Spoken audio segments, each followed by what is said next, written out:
नमस्कार मित्रांनो, स्वागत आहे आमच्या यूट्यूब चॅनलवर. तर मित्रांनो, लाडकी बहीण योजनेअंतर्गत एक महत्त्वपूर्ण अपडेट आहे, ज्यामध्ये जी ई-केवायसी प्रक्रिया आहे दुरुस्तीसाठी एक संधी राज्य सरकारनं दिलेली आहे. आता ई-केवायसी साठी एक संधी राज्य सरकारनं दिलेली आहे, ज्यामध्ये बहुतांश ज्या काही महिला लाभार्थी होत्या त्या ग्रामीण आणि दुर्बल भागातील आहेत.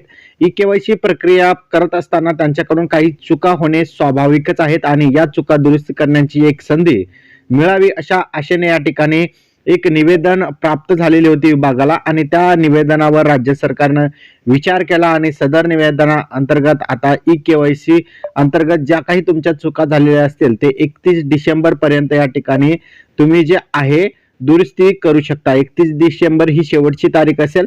त्याचबरोबर ज्या काही महिला भगिनींचं पती असेल, वडील असेल, ते या ठिकाणी नसले मृत्यू पावलेले असेल तर त्यावेळेस तुम्हाला लाडक्या बहिणी ई-केवायसी करत असताना त्यामध्ये पोर्टलमध्ये आता सुविधा देण्यात आलेली आहे. त्यामध्ये तुम्ही तुमचा पती किंवा वडील हयात किंवा नाही याबाबतची माहिती त्या ठिकाणी देऊ शकता. ही एक प्रक्रिया सुलभ आणि सोपी असावी. जास्तीत जास्त लाडक्या बहिणींना मुख्यमंत्री लाडकी बहीण योजनेअंतर्गतचा लाभ मिळावा यासाठी महिला व बालिकास विभाग या ठिकाणी कटिबद्ध असल्याचं या ठिकाणी यामध्ये सांगण्यात आलेलं आहे. तर अशा प्रकारे बघितलं तर तुम्ही 31 डिसेंबर पर्यंत ई-केवायसी करू शकता. ई-केवायसीची तारीख राज्य सरकारच्या महिला व बालिकास विभागाकडून वाढवण्यात आलेली आहे आणि 31 डिसेंबर ही शेवटची तारीख असेल. त्या अगोदर तुम्हाला जे काही करायचं ते करून घ्या. हा व्हिडिओ तुम्हाला कसा वाटला कमेंटमध्ये नक्की सांगा.